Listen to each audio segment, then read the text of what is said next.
The two-day retreat for ministers and permanent secretaries will assess whether government was functional in the 2008-2009 financial year on the basis of performance of various ministries.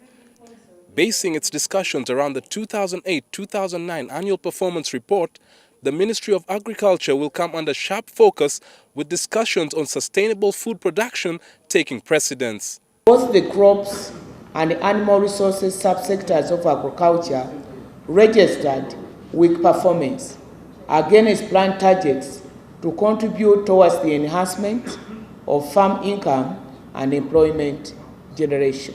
The agriculture sector has been treated as private sector to a great extent, so that people are fending for themselves. And with, of course, when you approve my investment plan and increase my budget, then we'll also increase surveillance and vaccines and so on and so forth. The sector had the medium-term objectives of improving the quality of life and income of poor farmers, as well as improving household security and promoting the sustainable use and management of natural resources. But the meeting will not only be taking a scorecard on the Agriculture Ministry. So for us as policy makers, we needed to take our permanent secretaries on. Why did you deviate from this activity and not this activity, when actually the monies were given to you?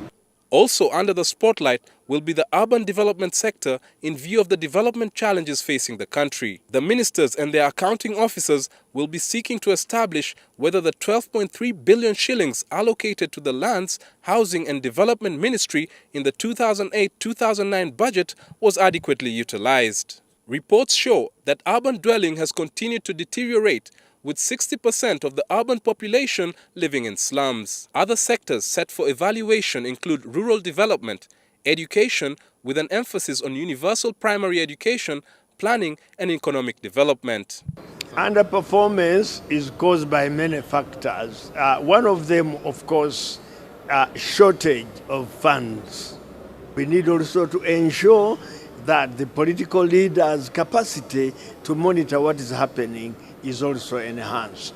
What's clear from this meeting is that most of the targets that the government set out to achieve in the last financial year were not met, despite massive amounts of money being put in.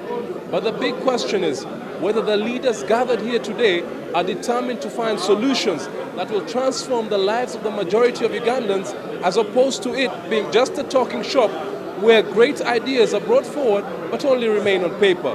Chris Ochamringa, NTV, Sheraton Hotel.